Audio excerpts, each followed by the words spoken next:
வணக்கம் கைத்தொழில் முனைவோர்களே. இன்றைக்கி பான்ஃபயரோட பார்ட் 3 பார்க்க போகிறோம். ஸோ இதில் ப்ராடக்ட்ஸ் எப்படி டிசைன் பண்ணுறது அப்படின்னு நம்ம பார்க்கலாம். முதல்ல நம்ம இந்த பான்ஃபயர் வெப்சைட்டில் லாகின் பண்ணிடலாம். நம்ம லாகின் பண்ண உடனே ரைட் சைட் டாப் கார்னரில் நம்மளோட நேம் இருக்கும். ஸோ அதை நம்ம கிளிக் பண்ணோம் அப்படின்னா நம்மளோட டேஷ்போர்டு ஓவர்வியூக்கு போகும். இதில் நம்ம டேஷ்போர்டில் இல்லை most of the important things எல்லாம் விஷுவலைஸ் பண்ணலாம். அடுத்தது இந்த லெஃப்ட் சைடில் மேலே அந்த 3 லைன்ஸ் இருக்கு இல்லையா, இதை நம்ம கிளிக் பண்ணோன்னா ஒரு பெரிய லிஸ்ட் வரும். ஸோ இதில் மை ஸ்டோர் அதை நம்ம கிளிக் பண்ணிவிட்டு நம்மளோட ஸ்டோருக்கு போயிடலாம். ஓகே, இப்போ நம்மளோட பேஜுக்கு போயிடுச்சு. இதில் நம்மளோட லோகோ, நம்மளோட ஸ்டோரோட ஹெட்டர், அப்புறமா அபவுட் செக்ஷன் எல்லாமே டீட்டெயில்டாக இருக்கும். இப்போ நம்ம ப்ராடக்ட் க்ரியேட் பண்ண போகிறோம். ஸோ ஃபர்ஸ்ட் ப்ராடக்ட் க்ரியேட் பண்ணுறதுக்கு க்ரியேட் அ கேம்பெயின் அப்படின்னு நம்ம செலக்ட் பண்ணோம் அப்படின்னா இந்த டிசைனிங் பேஜுக்கு போகும். இந்த கிரியேட் யுவர் டிசைனில் பார்த்தீங்க அப்படின்னா என்ன ப்ராடக்ட் நம்ம சூஸ் பண்ண போகிறோம், அதுக்கப்புறம் அதில் டெக்ஸ்ட், கிளிப் ஆர்ட் இல்லை அப்லோட் பண்ண போகிறோம், அந்த மாதிரி நிறைய ஃபீச்சர்ஸ் கொடுத்துருக்காங்க. ஸோ இதில் நம்ம ஃபர்ஸ்ட் வந்து ப்ராடக்ட்ஸ் என்னெல்லாம் இருக்குது அப்படின்றத நம்ம ப்ராடக்டை கிளிக் பண்ணோன்னா பார்க்கலாம். இது கூட அடிஷ்னலாக வேறு ப்ராடக்ட்ஸ் ஆட் பண்ணணும் அப்படின்னாலும் அதையும் நம்ம ஆட் பண்ணி சேவ் பண்ணிக்கலாம். இப்போ நாம் செலக்ட் பண்ண ஒவ்வொரு ப்ராடக்ட்லேயுமே இண்டிவிஜுவலாக நம்ம கலர்ஸ் சூஸ் பண்ணிக்கலாம். அந்த ஒரு பாக்ஸில் பார்த்தோன்னா கார்னரில் அந்த கலர்ஸ் இருக்கு இல்லையா, அதை நம்ம கிளிக் பண்ணோம் அப்படின்னா நம்ம என்ன கலர் வேணும்னு சூஸ் பண்ணிக்கலாம். அதுலேயுமே எத்தனை விதமான சைஸஸ் அவங்கக்கிட்ட இருக்குது அப்படின்றத அவங்க மென்ஷன் பண்ணியிருப்பாங்க. ஸோ லைக் வைட் ரேஞ்சாக நம்ம செலக்ட் பண்ணிக்கிட்டால் கஸ்டமர்ஸ்க்கு ஒரு வேளை ஒரு பர்டிகுலர் கலரில் அவங்க பார்க்குறாங்க அப்படின்னா ஸ்மால், மீடியம், எக்ஸல் அந்த மாதிரி டிஃப்ரெண்ட் சைஸஸில் அவங்க சூஸ் பண்ண ஈஸியாக இருக்கும். பட் இதில் என்னென்னா ஒரு ப்ராடக்ட்டுக்கு லைக் ஒரு வெரைட்டி ஆஃப் ப்ராடக்டில் நம்ம வந்து மேக்ஸிமம் 5 கலர்ஸ் செலக்ட் பண்ண முடியும். உங்களுக்கு ஏதாவது ஃபியூ மட்டும் வேணும் அப்படின்னாலும் கம்மியாகவும் சூஸ் பண்ணிக்கலாம். இப்போ நான் ஒரு 5 கலர்ஸ் சூஸ் பண்ணிக்கிறேன்.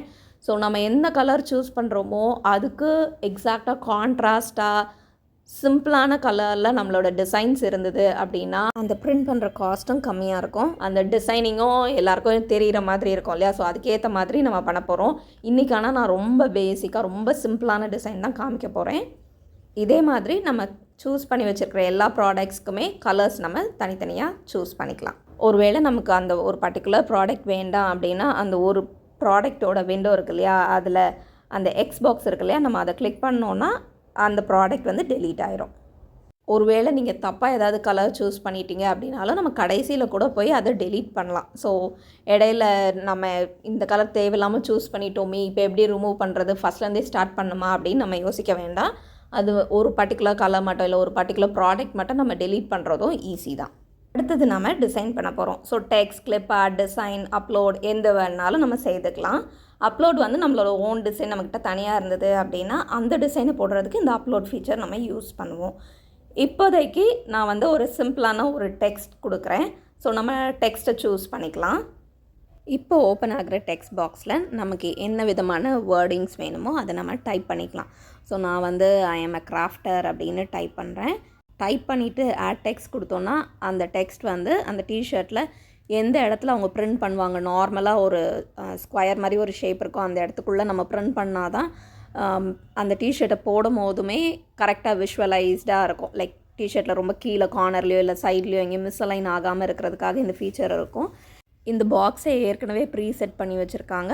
நம்ம என்ன பண்ணணும்னா நம்ம யூஸ் பண்ணுற இமேஜாக இருக்கட்டும், டெக்ஸ்ட்டாக இருக்கட்டும், எதுவுமே இந்த பாக்ஸுக்குள்ளே வர மாதிரி நம்ம ஃபிட் பண்ணணும். அதை விட பெருசாக இருக்கக்கூடாது, பட் அந்த சைஸுக்குள்ளே எங்கேனாலும் சின்னதாக இருக்கலாம், கார்னரில் இருக்கலாம். லைக் நம்மளோட டிசைன் எப்போ நல்லாயிருக்கும் அப்படின்னு நம்ம நினைக்கிறோமோ அந்த மாதிரி நம்ம மாற்றி வச்சுக்கலாம். ஓகேவா? இது மட்டும் இல்லாமல் இதில் நம்ம ஃபாண்ட் சேஞ்ச் பண்ணலாம், கலர், சைஸ் ஆஃப் ஃபாண்ட், அப்புறம் அலைன்மெண்ட், இந்த மாதிரி நிறைய விஷயங்கள் நம்ம சேஞ்ச் பண்ண முடியும். ஸோ இந்த டிசைன் ஓகே கரெக்டாக இருக்குது அப்படின்னு தோன்ற வரைக்கும் செய்துட்டு அதை நம்ம சேவ் பண்ணிடலாம். அடுத்தது நான் இது கூட ஒரு கிளிப் ஆர்ட் ஆட் பண்ணலாம், ஒரு கிளிப் ஆர்ட் டிசைன் ஆட் பண்ணலாம் அப்படின்னு நினைக்கிறேன். கிளிப் ஆர்ட் டிசைன்ஸ் ஏற்கனவே நிறைய வச்சுருக்காங்க. இதெல்லாம் நம்ம ஃப்ரீயாக யூஸ் பண்ணிக்கலாம். ஏன்னா இவங்க ஏற்கனவே அதை பர்ச்சேஸ் பண்ணி தான் வச்சுருப்பாங்க. ஸோ அதனால் எந்த இஷ்யூஸும் இருக்காது. அதில் ஒரு டிசைன் நான் எனக்கு சூட் ஆகிற மாதிரி இருக்கிறத எடுத்து நான் இந்த டிஷர்ட் டிசைனோட ஆட் பண்ணிட்டேன். இதோடையே நம்ம டிசைன் முடிஞ்சிருச்சு. பட் ஸ்டில் ஒரு வேளை அந்த டிசைன்ஸ் அப்படின்ற ஆப்ஷன் என்ன அப்படின்னு நமக்கு தெரியணும்னா அதை கிளிக் பண்ணோன்னா நிறைய விதமான டிஷர்ட்டில் ஏற்கனவே டிசைன் பண்ண லைக் எந்த ஃபாண்ட் கூட எந்த மாதிரி டிசைன்ஸ் நல்லாயிருக்கும் அந்த மாதிரி ஏற்கனவே வச்சுருக்காங்க.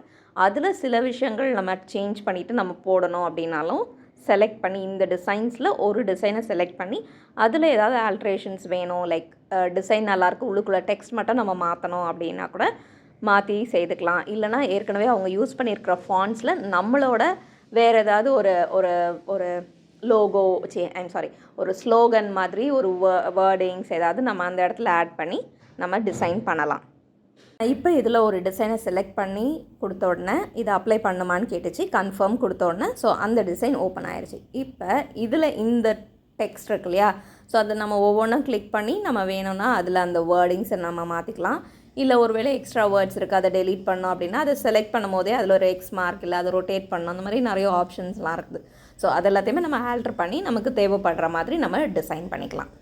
இது செய்துட்டு இருக்கும்போது எனக்கு திடீர்னு ஒரு யோசனை வந்தது. ஓகே, நம்ம தமிழ் டெக்ஸ்ட் ஏதாவது டைப் பண்ணி பார்க்கலாம் அப்படின்னு. அதனால் ஓகே கூகுள் ட்ரான்ஸ்லேட்டில் போய் தமிழில் ஒரு விஷயம் லைக் நமக்காக எக்ஸாம்பிள் தானே அப்படின்னு சொல்லிட்டு கைத்தொழில் முனைவோர் அப்படின்னே போட்டு அதை காப்பி பண்ணி இந்த டிஷர்ட் டிசைனில் நான் டெக்ஸ்ட்டில் ட்ரை பண்ணேன். பட் அது ஒர்க் அவுட் ஆகலை. ஸோ நம்ம தமிழ் டெக்ஸ்ட்டை வந்து இங்கே இந்த டெக்ஸ்ட் அப்படின்ற ஆப்ஷனில் கொடுத்து நம்மளால் பண்ண முடியாது. மேபி நம்ம வந்து ஒரு பிடிஎஃபாவோ அந்த மாதிரி ஏற்கனவே நம்மளோட இதை வந்து சேவ் பண்ணி வச்சுருந்தோம், அதை வந்து அப்லோட் பண்ணி பண்ணுறது அப்படின்னா ஓகேவாக இருக்கும். பட் இந்த டெக்ஸ்ட்டில் டேரெக்டாக நம்ம தமிழ் ஃபாண்ட் இல்லை, எனக்கு தெரிஞ்சு தமிழ் இல்லாதனால மோஸ்ட் ஆஃப் த லாங்குவேஜஸ் இருக்காது அப்படின்னு தான் நினைக்கிறேன். வேறு எந்த லாங்குவேஜும் நான் ட்ரை பண்ணி பார்க்கல. இந்த டிசைன்லேயே இன்னும் கொஞ்சம் ஆல்ட்ரேஷன்ஸ் பண்ணிவிட்டு இது கூட கிளிப் ஆர்ட் டிசைன் கொஞ்சம் ஆட் பண்ணலாம் அப்படின்னு நினைக்கிறேன். ஸோ ஃபார் எக்ஸாம்பிள் இதில் வந்து ஐம் கிராஃப்டர் அப்படின்னு சூவிங்னு போட்டிருக்கேன் இல்லையா, ஸோ சூவிங் சம்மந்தமாக நம்ம தேடணும் அப்படின்றதுனால கிளிப் ஆர்ட்லேயே இங்கே மேலே சர்ச் பார் ஒன்று இருக்கும். ஸோ அதில் வந்து சூவிங்க்கு ரிலேட்டடாக ஒரு த்ரெட் ஸ்பூல் இருந்தால் நல்லாயிருக்கும் அப்படின்னு நினச்சிட்டு த்ரெட் ஸ்பூல் அப்படின்னு சர்ச் பண்ணால் பாருங்கள் இவ்வளோ நிறைய கிளிப் ஆர்ட் ஐட்டம்ஸ் வருது. ஸோ இதில் ஒன்று நான் சூஸ் பண்ணி நான் இதில் ஆட் பண்ணிக்க போகிறேன். ஸோ இதே மாதிரி நம்ம எத்தனை விதமான டிசைன்ஸும் ஈஸியாக நம்ம புதுசாக டிசைன் தான் பண்ணணும் அப்படின்னு அவசியம் இல்லை. லைக் அந்த கிளிப் ஆர்ட்லாம் நம்ம வரையணும், இல்லை டெக்ஸ்ட் நம்மளே ஃபாண்ட்டெல்லாம் க்ரியேட் பண்ணி வைக்கணும் அப்படின்லாம் அவசியம் கிடையாது. இவங்க வச்சுருக்கிறதுலேருந்தே நம்ம சூஸ் பண்ணிக்கலாம். இது இல்லாமல் உங்களோட ஓன் டிசைன் நீங்கள் கொடுக்கணுன்னு விரும்புனீங்கனாலும் அப்லோடில் உங்களோட டிசைனை நீங்கள் அப்லோட் பண்ணிவிட்டு அதை இந்த பிரிண்டபிள் ஏரியாவில் நம்ம இந்த டிஷர்ட்லேயோ இல்லை மக் இல்லை அந்த பேக் உங்ககிட்ட இருக்கிற வேறு ப்ராடக்ட்ஸ்லேயும் நம்ம ஆட் பண்ணிக்கலாம். இந்த டிசைனிங் பார்ட் நம்ம முடிச்ச உடனே நெக்ஸ்ட் அப்படின்ற ஆப்ஷன் கொடுத்துடலாம். இப்போ நம்மளோட டிசைன் சேவ் ஆயிரும், அடுத்த லெவலுக்கு போயிடும். ஸோ அடுத்த லெவல் பார்த்தோன்னா ப்ராஃபிட். ஸோ இதில் தான் நம்ம ப்ரைஸ் ஃபிக்ஸ் பண்ண போகிறோம். இதில் எந்த மாதிரி ஆப்ஷன்ஸ் கேட்டிருக்காங்க அப்படின்னு நம்ம பார்த்தோன்னா, ஸோ ஃபர்ஸ்ட் நம்ம ஆர்டர்ஸை வந்து நம்ம பேட்சஸாக பண்ண போகிறோமா இல்லை ஆன் டிமாண்டாக? நம்ம வந்து ஆன் டிமாண்டாக வாங்க போகிறோம், பிகாஸ் நம்ம செல் பண்ணுறனால. அதனால் ஆன் டிமாண்ட் அப்படின்னு நம்ம கிளிக் பண்ணிக்கலாம். அடுத்தது செல்லிங் ப்ரைஸ் நம்ம செட் பண்ண போகிறோம். ஸோ ஃபர்ஸ்ட் பார்த்தோன்னா ஒவ்வொரு ப்ராடக்ட்டுக்குமே பேஸ் காஸ்ட் அப்படின்னு ஒன்று இருக்கும். இந்த பேஸ் காஸ்ட் என்ன அப்படின்னா, பான்ஃபயர் மெட்டீரியல்ஸ்லாம் பர்ச்சேஸ் பண்ணுவாங்க இல்லையா, அதை பர்ச்சேஸ் பண்ணி அதில் பிரிண்ட் பண்ணி அந்த ப்ராடக்டை வந்து கஸ்டமர்ஸ்க்கு ஷிப் பண்ணுற எல்லா சார்ஜஸும் சேர்ந்தது தான் இந்த பேஸ் காஸ்ட். ஸோ இந்த பேஸ் காஸ்ட் வந்து எப்போவுமே ஃபிக்ஸடாக இருக்கும், அதில் எந்த சேஞ்சஸுமே இருக்காது. இது கூட அடிஷ்னலாக நம்ம ஆட் பண்ணுறது தான் செல்லிங் ப்ரைஸ். இந்த செல்லிங் ப்ரைஸில் நம்ம எவ்வளோ சார்ஜ் பண்ணுறோமோ அதிலேருந்து தான் நமக்கு ப்ராஃபிட் கிடைக்கும். இன்னொன்று நாம் தெரிஞ்சுக்க வேண்டியது, இந்த ப்ராஃபிட்டில் இருந்து தான் நம்மளோட கமிஷன் எடுப்பாங்க. அதாவது பான்ஃபயர் ஒரு 8% எடுப்பாங்க. ஸோ இப்போ ஃபார் எக்ஸாம்பிள் நம்ம வந்து அந்த $8.56 வந்து நமக்கு ப்ராஃபிட் கிடைக்குதுன்னு வச்சுக்கோங்களேன். அந்த காசில் தான் 8% வந்து கமிஷனாக எடுப்பாங்க. ஸோ இது வந்து ஒரு $0.68 வரும். அதுக்கப்புறமா அந்த மணி வந்து பேபாலுக்கு போகும் இல்லையா. ஸோ பேபால்காரங்க திருப்பி அந்த $7.88 ஒரு அப்ராக்சிமேட்டாக ஒரு 15% கமிஷன் எடுப்பாங்க. ஸோ அதுவும் போச்சுன்னா ஒரு $1.18. அப்போது மீதி இருக்கிறது வந்து ஒரு $6.7. ஸோ இது வந்து நம்மளோட காசில் ஆல்மோஸ்ட் ஒரு ₹560 வரும். இது வந்து இன்றைக்கி இருக்கிற ரேட்டை பொறுத்த வரைக்கும். இது மட்டும் இல்லாமல் சில நேரம் நம்மளோட பேங்க்ஸ் கூட கொஞ்சோண்டு அடிஷ்னல் காஸ்ட் சார்ஜ் பண்ணுவாங்க. அது வந்து பேங்க் சேஞ்ச் ஆகும், சில பேங்க்ஸில் எடுக்க மாட்டாங்க, இந்த மாதிரி வேரியேஷன்ஸ்லாம் இருக்குது. ஸோ ஒரு அப்ராக்சிமேட்டாக ஒரு $500 ஒரு டிஷர்ட்டுக்கு ப்ராஃபிட் வரும்னு வச்சுக்கோங்க. இது வந்து இந்த பர்டிகுலர் அமௌண்ட் ஆஃப் மணிக்கு. ஒருவேளை இதை நம்ம ஜாஸ்தி ஆக்கணும் அப்படின்னா இந்த ப்ராஃபிட் மார்ஜினில் சேஞ்சஸ் நடக்கும். அதே போல் எவ்வளோ நம்பர் ஆஃப் ப்ராடக்ட்ஸ் ஒரு நாளுக்கு செல் ஆகுது அப்படின்றத பொறுத்தெல்லாம் மாறும் இல்லையா. ஸோ இந்த எல்லா விஷயங்களும் நம்ம டிசைட் பண்ணி நமக்கு எவ்வளோ ப்ராஃபிட் வரணும் அப்படின்றத கேல்குலேட் பண்ணி நம்ம இந்த ப்ரைஸை சேஞ்ச் பண்ணிக்கலாம். அது மட்டும் இல்லாமல் வாங்குகிற கஸ்டமர்ஸ் எந்த மாதிரி ப்ரைஸ் ரேஞ்சில் யூஸ்வலாக வாங்குவாங்க. இப்போ வந்து இதில் மோஸ்ட் ஆஃப் த பீப்புள் யூஎஸ்லேருந்து வாங்குவாங்க அப்படின்றனால அவங்களோட பட்ஜெட் யூஸ்வலாக இந்த மாதிரியான டிஷர்ட்ஸ்க்கு எவ்வளோ ஸ்பெண்ட் பண்ணுவாங்க, இந்த மாதிரி விஷயங்களை நம்ம தெரிஞ்சுட்டு போட்டோம் அப்படின்னா தான் பீப்புள் வாங்குறதுக்கான சான்சஸ் நிறையா இருக்குது. இதே மாதிரி நம்ம மற்ற எல்லா ப்ராடக்ட்ஸ்க்கும் கூட செல்லிங் ப்ரைஸ் ஃபிக்ஸ் பண்ணிக்கலாம். இது முடித்த உடனே திருப்பியும் நெக்ஸ்ட் அதை கிளிக் பண்ணோன்னா அடுத்தது செட்டிங்ஸ்க்கு போகும். ஸோ இந்த செட்டிங்ஸில் என்னெல்லாம் இருக்குது அப்படின்னு பார்த்தோன்னா, நம்ம ஆன் டிமாண்டில் செல் பண்ண போகிறோம் அப்படின்றனால இந்த மேக் மணி அதை நம்ம கிளிக் பண்ணிக்கலாம். இது கூட வேணும்னா நமக்கு வந்து டிப்ஸ் தருவாங்க. ஸோ அது நமக்கு வேணும் அப்படின்னா அதுக்கும் அடிஷ்னலாக 8% கமிஷன் பிடிப்பாங்க. வேணும்னா நம்ம டிப்ஸ் ஆட் பண்ணிக்கலாம். நான் இதை சூஸ் பண்ணலை. இதுக்கப்புறமா நம்ம செல் பண்ணுற ப்ராடக்டை நம்ம எப்படி டிஸ்கிரைப் பண்ணுறோம் அப்படின்ற ஆப்ஷன்ஸ் கொடுத்துருக்காங்க. ஸோ இப்போதைக்கு யூஎஸ் எலெக்ஷன்ஸில் உள்ள இதெல்லாம் நடந்துகிட்ருக்கனால அது ரிலேட்டடான டாபிக்ஸும் இருந்துகிட்ருக்கு. நமக்கு எது சூட் ஆகும் நம்மளோட ப்ராடக்ட்டுக்கு அப்படின்றத நம்ம இதிலேருந்து சூஸ் பண்ணிக்கலாம். இது மட்டும் இல்லாமல் இதில் இருக்கிற ஐடியாஸை யூஸ் பண்ணியும் நம்ம ப்ராடக்ட்ஸ் க்ரியேட் பண்ணவும் இதிலேருந்து ஐடியாஸ் எடுத்துக்கலாம். அடுத்தது செலக்ட் அடிஷ்னல் டேக்ஸ். இது வந்து ஆப்ஷனல் தான், பட் ஸ்டில் இந்த டேக்ஸ் வந்து நம்மளோட எஸ்இஓவை இம்ப்ரூவ் பண்ண ஹெல்ப் பண்ணும். ஸோ நம்மளோட ப்ராடக்ட் இந்த கீழே இருக்கிற ஆப்ஷன்ஸில் வேறு எதெல்லாம் கூட ஆட் பண்ணால் நம்ம ப்ராடக்ட்டுக்கு ரிலேட்டபிளாக இருக்குமோ அந்த ஆப்ஷன்ஸ் எல்லாம் நம்ம செலக்ட் பண்ணிக்கலாம். ஒருவேளை இதில் இல்லாத டேக் வேர்ட்ஸ் உங்களுக்கு வேணும் அப்படின்னாலும் இந்த ஆட் யுவர் ஓன் கிளிக் பண்ணோம் அப்படின்னா நம்ம புதுசாக கீவேர்ட்ஸ் ஆட் பண்ணிக்கலாம். ஸோ ஒரு வேர்ட் டைப் பண்ணிவிட்டு என்டர் கொடுத்தோம் அப்படின்னா அது கூட ஆட் ஆயிரும். எவ்வளோ நம்பர் ஆஃப் டேக்ஸோ நம்ம இதில் ஆட் பண்ணிக்கலாம். இதுக்கப்புறமா ஷிப்பிங் ஆப்ஷன்ஸ். இதில் 3 ஆப்ஷன்ஸ் இருக்குது. ஸ்டாண்டர்ட், குரூப், இல்லை பையர்ஸ் சாய்ஸ். இந்த குரூப் வந்து ஆக்சுவலி நம்ம பல்காக நம்ம பிரிண்ட் பண்ணதை நம்ம வாங்கி அதுக்கப்புறம் நம்ம கொடுக்குறோம் அப்படின்ற மாதிரி வரும். ஸோ நமக்கு வந்து ஸ்டாண்டர்ட் ஷிப்பிங் தான் கரெக்டாக இருக்கும்.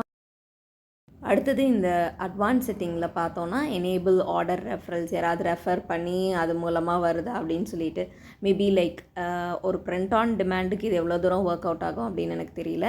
பட் இந்த வெப்சைட்டில் வந்து கேம்பெயின்ஸ்லாம் நடத்தலாம்னு சொல்லியிருக்கேன் இல்லையா. ஸோ அந்த மாதிரி நேரத்தில் ரெஃபரல்ஸ்லாம் யூஸ் பண்ணுவாங்க. ஸோ யாரோட நேமில் வரும் அந்த மாதிரி நிறைய விஷயம் கேட்டிருப்பாங்க. இது நமக்கு தேவையில்லை, அதனால் நம்ம இதை விட்டுறலாம். இதை முடிச்சுட்டு நெக்ஸ்ட் கொடுத்தோம் அப்படின்னா எடிட் அண்ட் ப்ரிவ்யூ போகும். ஸோ இதில் வந்து நம்ம இந்த ப்ராடக்ட்டுக்கு எதாவது டைட்டில் கொடுக்கணும்னா கொடுக்கலாம். அதே போல் நம்மளோட ப்ராடக்டோட டிஸ்கிரிப்ஷன் இந்த மாதிரி விஷயங்கள்லாம் கொடுத்துட்டு ஸோ எப்படி நம்மளோட டிசைன் வந்து அந்த டிஷர்ட்ஸில் வந்திருக்கு அப்படின்றதெல்லாம் நம்ம சூஸ் பண்ணி ஒவ்வொரு கலர்லேயும் அது எப்படி இருக்குது, விஷுவலாக நல்லா இருக்குதா, இல்லை இந்த ப்ராடக்ட்டை நம்ம ஆல்ட்ரு பண்ணலாமா, அந்த மாதிரி ஏதாவது விஷயங்கள் நமக்கு வேணும் அப்படின்னா அந்த ஆல்ட்ரேஷன்ஸ்லாம் பண்ணிக்கலாம். ஸோ இதெல்லாம் ஃபுல்லாகவே முடிச்சுட்டு இந்த ப்ரிவ்யூலாம் நம்ம பார்த்துட்டு நம்ம எல்லாமே சாட்டிஸ்ஃபைட் அப்படின்னா நம்ம ப்ராடக்ட்டை லான்ச் அப்படின்னு கொடுத்துடலாம். ஸோ லான்ச் நம்ம கொடுத்த உடனே ப்ராடக்ட் வந்து அப்டேட் ஆயிரும். ஸோ பீப்புள் வந்து பை பண்ணலாம். இப்போ ஒருவேளை உங்களோட டிசைனிங் ப்ராசஸ் நீங்கள் கம்ப்ளீட்டாக ஃபினிஷ் பண்ணலை, ப்ராடக்ட்டை லான்ச் பண்ணாமல் வச்சுருந்தீங்க அப்படின்னா உங்களோட டேஷ்போர்டில் பார்த்தா கீழே வந்து டிராஃப்டில் சேவ் ஆகிருக்கும் உங்களோட டிசைன்ஸ் எல்லாம். ஸோ அதை திருப்பி நம்ம கிளிக் பண்ணிவிட்டு அதுக்கப்புறமா நம்மளோட டிசைனில் இன்னும் ஏதாவது ஒர்க் பண்ணணும் அப்படின்னா அதை நம்ம செய்துட்டு அதுக்கப்புறம் நம்ம லான்ச் பண்ணிடலாம் நம்மளோட ப்ராடக்ட்டை. இன்றைக்கி வீடியோவில் இந்த பான்ஃபயர் வெப்சைட்டில் எப்படி ப்ராடக்ட் க்ரியேட் பண்ணி லான்ச் பண்ணுறது அப்படின்றத பற்றி பார்த்தோம். இதுக்கு முன்னாடி உள்ள பார்ட் 1, பார்ட் 2 வீடியோஸில் இந்த வெப்சைட்டோட டீட்டெயில்ஸ் என்னெல்லாம், எங்கே விற்கலாம், எந்த மாதிரியான விஷயங்கள் நம்ம இது கூட ஆட் பண்ணணும், இந்த மாதிரி நிறைய பார்த்தோம். அதே போல் ஒரு செல்லர் அக்கௌண்ட் எப்படி க்ரியேட் பண்ணுறது, எப்படி நமக்கு பேமெண்ட்ஸ் வரும், இந்த மாதிரி எல்லா டீட்டெயில்ஸும் பார்த்தோம். ஸோ நீங்கள் ஒருவேளை முன்னாடி உள்ள பார்ட்ஸ்லாம் பார்க்கல அப்படின்னா இந்த பிளேலிஸ்ட்டை திருப்பி நீங்கள் செக் பண்ணி பார்த்துக்கோங்க. இன்றைக்கி வீடியோ உங்களுக்கு உபயோகமாக இருந்திருக்கும் அப்படின்னு நினைக்கிறேன். இன்னும் உங்களுக்கு இது சம்மந்தமாக ஏதாவது டவுட்ஸ் இருந்ததுன்னா கீழே கமெண்ட்ஸில் கேளுங்க. இன்னொரு வீடியோவில் சந்திக்கிற வரைக்கும் நன்றி, வணக்கம்.